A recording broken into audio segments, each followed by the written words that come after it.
கர்த்தருடைய நாமம் மகிமைப்படுவதாக. இந்த நாளிலும் நம்முடைய தியானத்துக்காக எரேமியா தீர்க்கதரிசியின் புஸ்தகம் 30ஆம் அதிகாரம் 8வது வசனம். எரேமியா 30:8. அந்நாளில் நான் அவன் நுகத்தை உன் கழுத்தின் மேல் இராதபடிக்கு உடைத்து உன் கட்டுகளை அறுப்பேன் என்று சேனைகளின் கர்த்தர் சொல்லுகிறார். அந்நியர் இனி அவனை அடிமை கொள்வதில்லை. அந்த வார்த்தையில பாக்குறோம், அந்நாளில் உன்மேல் இருக்கிற நுகத்தடியை உடைத்து கட்டுகளை அறுப்பேன் என்று சொல்லி நாம் பார்க்கிறோம். இன்றைய செய்தியின் தலைப்பு நுகங்களை முறித்து கட்டுகளை அறுக்கிற தெய்வம் என்ற செய்தி தலைப்பில் நாம பார்க்க. முதல்ல அந்த வார்த்தை சொல்றது பாருங்களேன், நுகங்களை முறித்து போடுவேன் என்று சொல்லி கர்த்தர் சொல்லுகிறார். நுகம் என்று சொன்னால் என்ன என்று சொல்லி கேட்டால், பிசாசானவன் வைத்திருக்கிற ஒரு அடிமைத்தனம் என்று சொல்லலாம், ஒரு சுமை என்று சொல்லலாம். அப்போ அந்த வார்த்தை சொல்லுது, உன்மேல் இருக்கிற அந்த அடிமைத்தனத்தை முறித்து போட்டு உன் கட்டுகளை அறுப்பேன் என்று சொல்லி கர்த்தர் சொல்லுகிறார். சரி, எதனால் என்னுடைய நுகம் முறிக்கப்படும், எதனால் என்னுடைய கட்டுகள் அறுக்கப்படும் என்று சொல்லி ஒரு சில காரியங்களை பார்க்கலாம். ஏசாயா தீர்க்கதரிசியின் புஸ்தகம் 10ஆம் அதிகாரம் 27வது வசனம். அந்நாளில் உன் தோளை நின்று அவன் சுமையும் உன் கழுத்து நின்று அவன் துக்கமும் நீக்கப்படும். அபிஷேகத்தின் நுகம் முறிந்து போம். அந்த வார்த்தையில பாக்குறோம், அபிஷேகத்தினால் நுகம் முறிந்து போகும் என்று சொல்லி நம்ம பாக்குறோம். பிசாசின் அடிமைத்தனம் எதனாலங்க உடையன்னு சொன்னா, உங்க மேல கர்த்தர் வைத்திருக்கிற அபிஷேகத்தினால்தான் பிசாசானவன் கொண்டு வருகிற நுகங்கள் உடைகிறதா இருக்கிறது. உங்க வாழ்க்கையில எந்தெந்த இடத்துல பிசாசானவன் அடிமைப்படுத்தி வைத்திருக்கிறானோ அந்த நுகங்கள் எல்லாம் எப்பொழுது முறியும் என்று சொல்லி கேட்டால், உங்கள் மீது கர்த்தருடைய அபிஷேகம் இறங்கி வரும் பொழுது தான் அது நுகங்களை முறிக்கிறதா இருக்கிறது. ஏசாயா தீர்க்கதரிசியின் புஸ்தகம் 14ஆம் அதிகாரம் 25வது வசனம். அசிரியனை என் தேசத்திலே முறித்து என் மலைகளின் மேல் அவனை மிதித்து போடுவேன். அப்பொழுது அவனுடைய நுகம் அவர்கள் மேலிருந்து விலகி அவனுடைய சுமை அவர்கள் தோளிலிருந்து நீங்கும். ஆண்டவர் சொல்லுகிறார், உன் நுகத்தை முறிச்சிட்டு நான் உன்னை என்ன செய்வேன், உன் சுமையை நான் நீக்கி போடுவேன் என்று சொல்லி கர்த்தர் சொல்லுகிறார். சரி, கர்த்தருடைய நுகத்தை சுமப்பதற்கும் பிசாசுடைய நுகத்தை சுமப்பதற்கும் வித்தியாசம் இருக்கிறது. அது என்னன்னு சொல்லி பார்க்கலாம். மத்தேயு எழுதின சுவிசேஷம் 11ஆம் அதிகாரம் 30வது வசனம். என் நுகம் மெதுவாயும் என் சுமை லகுவாயும் இருக்கிறது என்றார். அந்த வார்த்தையில பாக்குற ஆண்டவர் சொல்றாரு, நீ என்னுடைய நுகத்தை தூக்குவேன்னு சொன்னா அது எப்படிப்பட்டதா இருக்கும், அது மெதுவாயும் அது லகுவாயும் இருக்கும் என்று சொல்லி கர்த்தர் சொல்லுகிறார். இதே பிசாசானவன் ஒரு மனிதன் அடிமைப்படுத்தினான்னு வச்சுக்கொள்ளுங்களேன், அதனுடைய நுகம் எப்படிப்பட்டதா இருக்குன்னு தெரியுங்களா? ரொம்ப கஷ்டமா இருக்கும், ரொம்ப பாரமா இருக்கும், ரொம்ப துக்கமா இருக்கும். எல்லா சூழ்நிலையில ஏன் வாழுகிறோம் என்று சொல்லி யோசிப்போம். அதே சமயம் கர்த்தருடைய நுகத்தை சுமக்கும் பொழுது அது லகுவாயும் அது மெதுவாயும் இருக்கும் என்று சொல்லி கர்த்தர் சொல்லுகிறார். சரி, ஆண்டவர் அடுத்ததாக சொல்லுகிறார், உன் மேல் இருக்கிற நுகத்தை நான் முறிச்சு போடுவேன். இரண்டாவது என்ன செய்வேன், உன் கட்டுகளை அறுத்து போடுவேன் என்று சொல்லி கர்த்தர் சொல்கிறார். எரேமியா தீர்க்கதரிசியின் புஸ்தகம் 30ஆம் அதிகாரம் 8வது வசனம். அந்நாளில் நான் அவன் நுகத்தை உன் கழுத்தின் மேல் இராதபடிக்கு உடைத்து உன் கட்டுகளை அறுப்பேன் என்று சேனைகளின் கர்த்தர் சொல்லுகிறார். அந்நியர் இனி அவனை அடிமை கொள்வதில்லை. அந்த வார்த்தையில பாக்குற உன் மேல் இருக்கிற கட்டுகளை நான் அறுத்து போடுவேன் என்று சொல்லி கர்த்தர் சொல்லுகிறார். ஆண்டவர் முதலாவது நுகத்தை முறிக்கிறார். இரண்டாவது, பிசாசானவன் எந்தெந்த இடத்துல உங்களை கட்டி வைத்திருக்கிறானோ அந்த கட்டுகளை நான் அறுத்து போடுவேன் என்று சொல்லி கர்த்தர் சொல்லுகிறார். வேதத்துல ஒரு சில கட்டுகளை குறித்து சொல்லப்பட்டிருக்கிறது. 2 சாமுவேல் 22ஆம் அதிகாரம் 6ஆம் வசனம் இப்படியாய் சொல்லுகிறது, பாதாள கட்டுகள் என்னை சூழ்ந்து கொண்டது என்று சொல்லப்பட்டிருக்கிறது. அநேக நேரங்களில இந்த பாதாள கட்டுகள் சூழ்ந்து கொள்ளும். அடுத்தது சங்கீதத்தின் புஸ்தகம் 18ஆம் அதிகாரம் 4ஆம் வசனம் இப்படியாய் சொல்லுகிறது, மரண கட்டுகள் என்று சொல்லப்பட்டிருக்கிறது. அந்த மரண கட்டுகள் என்னை நெருக்குகிறது என்று சொல்லப்பட்டிருக்கிறது. கர்த்தர் என்ன செய்கிறார், பிசாசானவன் எந்தெந்த இடத்துல கட்டி வைத்திருக்கிறானோ அந்த கட்டுகளில் இருந்து கர்த்தர் இன்றைக்கு உங்களை விடுதலையாக்கும்படி காய் வந்திருக்கிறார். நீங்கள் யாராக வேண்டுமானாலும் இருக்கலாம், எந்த சூழ்நிலையிலிருந்து நிகழ்ச்சியை பார்த்து கொண்டிருக்கலாம். இந்த காலை நேரத்தில் ஆண்டவர் சொல்லுகிறார், உன்மேல் இருக்கிற நுகங்களை நான் முறிக்க போகிறேன், உன்மேல் இருக்கிற கட்டுகளை நான் அறுக்க போகிறேன். என்னுடைய நாமத்தின் வல்லமையினால், என்னுடைய ரத்தத்தின் வல்லமையினால் இன்றைக்கு உன்மேல் இருக்கிற நுகங்கள் முறிக்கப்படும், இன்றைக்கு உன்மேல் இருக்கிற கட்டுகள் அறுக்கப்படும் என்று சொல்லி கர்த்தர் சொல்லுகிறார். அதனால அந்த வார்த்தை சொல்லுது, உன்மேல் இருக்கிற நுகங்களை முறித்து கட்டுகளை அறுப்பேன் என்று சொல்லப்பட்டிருக்கிறது. சரி, இந்த நுகங்களை கட்டுகளை கொண்ட ஒரு மனுஷனை குறித்து மாத்திரம் பார்த்து நான் ஜெபிக்க போகிறோம். மார்க் எழுதின சுவிசேஷம் 9ஆம் அதிகாரம் 21, 22 வசனங்கள். அவர் அவனுடைய தகப்பனை நோக்கி, இது இவனுக்கு உண்டாகி எவ்வளவு காலமாயிற்று என்று கேட்டார். அதற்கு அவன், சிறுவயது முதற்கொண்டே உண்டாயிருக்கிறது. இவனை கொல்லும்படிக்கு அது அநேக தரம் தீயிலும் தண்ணீரிலும் தள்ளிற்று. நீர் எதாகிலும் செய்யக்கூடுமானால் எங்கள் மேல் மனதிறங்கி எங்களுக்கு உதவி செய்ய வேண்டும் என்றான். அதுல நம்ம பார்க்கிறோம், அதுல அசுத்த ஆவி பிடித்த ஒரு மனிதனை குறித்து பார்க்கிறோம். அந்த மனிதனை என்ன செய்கிறாங்க, இயேசுவிடத்துல அவருடைய தகப்பனார் கொண்டு வருகிறார். கொண்டு வந்த உடனே இயேசு கேட்கிறார், என்னன்னு சொல்லி கேட்கிறார், இவனுக்கு எத்தனை நாள் அந்த பாடு இருந்துச்சு அப்படின்னு சொல்லி கேட்கிறார்.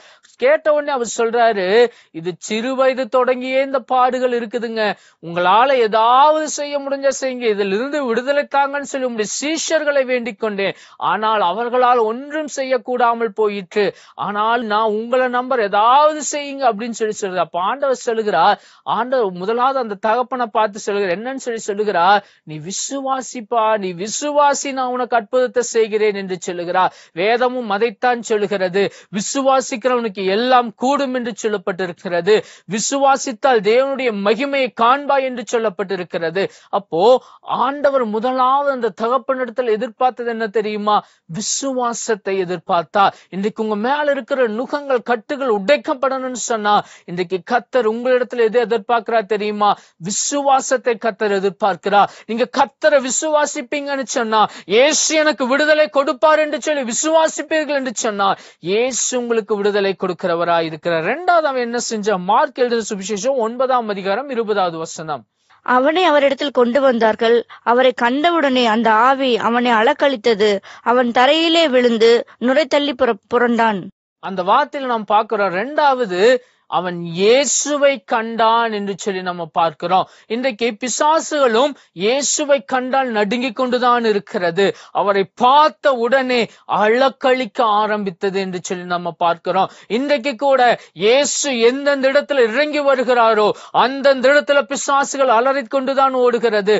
காரணம், அவர் வெற்றியை கொடுக்கிறவர், பிசாசின் தலையை அவர் சிலுவையில் நசுக்கின தேவன். வேதம் இப்படியாய் சொல்லுகிறது, ஆட்டுக்குட்டியானுடைய இரத்தத்தினாலும் தங்கள் சாட்சியின் வசனத்தினாலும் பிசாசை ஜெயித்தார்கள் என்று வேதம் சொல்லுகிறது. அப்படின்னா என்ன அர்த்தங்க, அவர் சிலுவையில பிசாசின் தலையை அவர் வெற்றி சிறந்தார் என்று சொல்லி நம்ம பார்க்கிறோம். முதலாவது அவர் விசுவாசத்தை கேட்டார். இரண்டாவது என்ன செஞ்சாரு, இயேசுவை பார்த்த உடனே பிசாசு அலக்களித்து ஓடணும். மூன்றாவது ஆண்டவர் என்ன செய்கிறார், மார்க் எழுதின சுவிசேஷம் 9ஆம் அதிகாரம் 21, 22வது வசனங்கள். அவர் அவனுடைய தகப்பனை நோக்கி, இது இவனுக்கு உண்டாகி எவ்வளவு காலமாயிற்று என்று கேட்டார். அதற்கு அவன், சிறுவயது முதற்கொண்டே உண்டாயிற்று. அதில் நாம் பார்க்கிற ஆண்டவர் என்ன செய்கிறார், அந்த மனிதனை குறித்து அவர் விசாரிக்கிறார். ஏங்க ஆண்டவர் அதிகமாய் அந்த மனிதனை குறித்து விசாரிக்கிறார் தெரியுங்களா, ஆண்டவர் அந்த மனிதன் மீது அதிக அக்கறை கொண்டபடியால் தான் அந்த மனிதனை குறித்து ஆண்டவர் விசாரிக்கிறார். இன்றைக்கு உங்க வாழ்க்கையில கூட ஆண்டவர் உங்களை அதிகமாய் நேசிக்கிறபடியால் தான் உங்களை ஒவ்வொரு நாளும் அவர் விசாரிக்கிறவராய் இருக்கிறார். அவர் கண்ணீருக்கு நடுவுல போகும்போது விசாரிக்கிறவராய் இருக்கிறார். நீங்க துக்கத்தின் நடுவில் இருக்கும் போது அவர் விசாரிக்கிறவராய் இருக்கிறார். நீங்க பிசாசின் பிடியில் அகப்பட்டு இருக்கும் பொழுது அவர் விசாரிக்கிறவராய் இருக்கிறார். நீங்க வியாதியில் இருக்கும் பொழுது எனக்கு விசாரிக்க யாருமே இல்லை என்று சொல்லி தள்ளப்படும் பொழுதும் உங்களை விசாரிக்கிற ஒரு தெய்வம் உண்டு என்று சொன்னார், என் இயேசு மாத்திரம்தான். அதனாலதான் ஆண்டவர் என்ன செய்யறாரு, ஆண்டவருடைய மகிமை விளங்குகிற ஜனங்கள் பார்க்க வேண்டும் என்பதற்காக அந்த மனிதனை குறித்து விசாரிக்க. அடுத்ததாக ஆண்டவர் என்ன செய்கிறார், மார்க் 9ஆம் அதிகாரம் 23, 24 வசனங்கள். இயேசு அவனை நோக்கி, நீ விசுவாசிக்க கூடுமானால் ஆகும், விசுவாசிக்கிறவனுக்கு எல்லாம் கூடும் என்றார். உடனே பிள்ளையின் தகப்பன், விசுவாசிக்கிறேன் ஆண்டவரே, என் அவிசுவாசம் நீங்கும்படி உதவி செய்யும் என்று கண்ணீரோடு சத்தமிட்டு சொன்னான். அடுத்ததாக ஆண்டவர் சொல்றாரு, நான் இவனுக்கு அற்புதத்தை செஞ்சிருவேன், ஆனா நீ என்ன செய்யணும் தெரியுமா, நீ என்ன விசுவாசிக்கணும், நீ என்ன முழுசா நம்பணும், நான் இவனுக்கு விடுதலை கொடுத்துருவேன்னு சொல்லி நீ என்னை முழுசா நம்பினா நான் என்ன செய்வேன், இன்றைக்கே நான் அற்புதத்தை செய்வேன் என்று சொல்லி கர்த்தர் சொல்லுகிறார். உடனே அந்த தகப்பன் சொல்றாரு, என்னன்னு சொல்றாரு, ஆண்டவரே உம்மை விசுவாசிக்கிறேன், என்னுடைய அவ்விசுவாசம் நீங்கட்டும்னு சொல்லி சொல்லுகிறார். சொன்ன உடனே ஆண்டவர் சொல்றாரு, இந்த பிசாசை பார்த்து அவர் அதட்டினார் என்று சொல்லி நம்ம வேதத்துல வாசிக்கிறோம். அவரை அதட்டின உடனே அந்த பிசாசானவன் என்ன செய்யறான், அந்த சரீரத்தை விட்டு ஓடி போகிறதாக நம்ம வேதத்துல பார்க்கிறோம். இன்றைக்கு கூட உங்க வாழ்க்கையில நீங்க கர்த்தரை விசுவாசிப்பீங்கன்னு சொன்னா, நீங்க கர்த்தர் மீது நம்பிக்கை வைப்பீங்கன்னு சொன்னா, எவ்வளவு பெரிய பிசாசின் போராட்டமா இருந்தாலும் சரி, இந்த நாளில் இயேசு உங்களுக்கு விடுதலை கொடுக்கிறவராய் இருக்கிறார். எவ்வளவு பெரிய பிசாசு போராடி கொண்டிருந்தாலும் சரி, இந்த நாளில் இயேசு விடுதலை கொடுக்கிறவராய் இருக்கிறார். ஆகவேதான் வேதம் இப்படியாய் சொல்லுகிறது, பிசாசின் கிரியைகளை அழிக்கும்படிக்கே தேவகுமாரன் உலகத்தில் வெளிப்பட்டார் என்று சொல்லப்பட்டிருக்கிறது.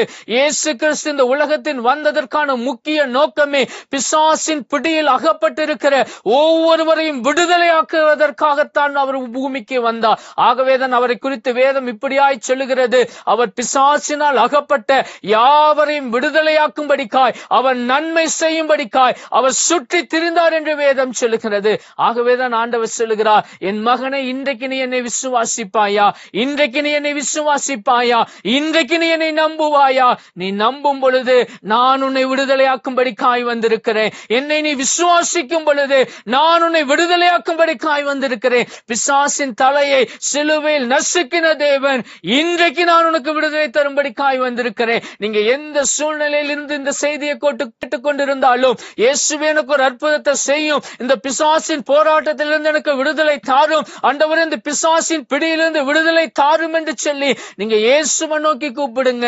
இயேசுவை நம்பி, இயேசுவே இந்த நேரத்தில் எனக்கு விடுதலை தாரும், எனக்கு இந்த நேரத்தில் அற்புதம் செய்யுங்கன்னு சொல்லி கூப்பிட்டு பாருங்க.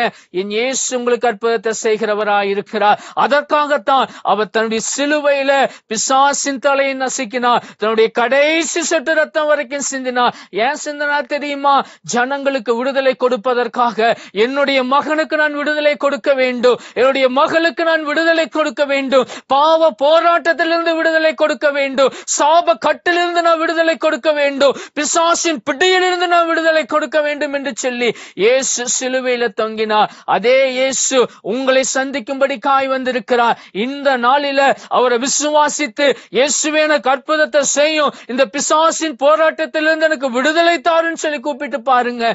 என் இயேசு அந்த போராட்டத்தை மாற்றுகிறவராய் இருக்கிறார். கண்களை மூடிச்சோம் பண்ணலாமா?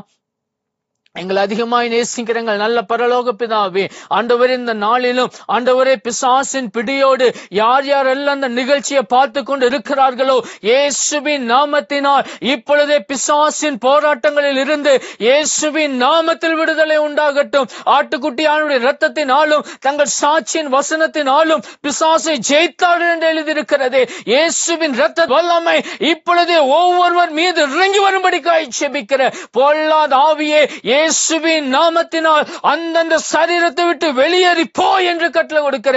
இப்பொழுது விடுதலை உண்டாகட்டும் ஆண்டவரே. ஆண்டவரே, ஒவ்வொருவரை கர்த்தர் விடுதலையாக்கும்படிக்காய் ஜெபிக்கிற. குமாரன் உங்களை விடுதலையாக்கினார், மெய்யாகவே விடுதலையாவீர்கள் என்று சொன்னீரே.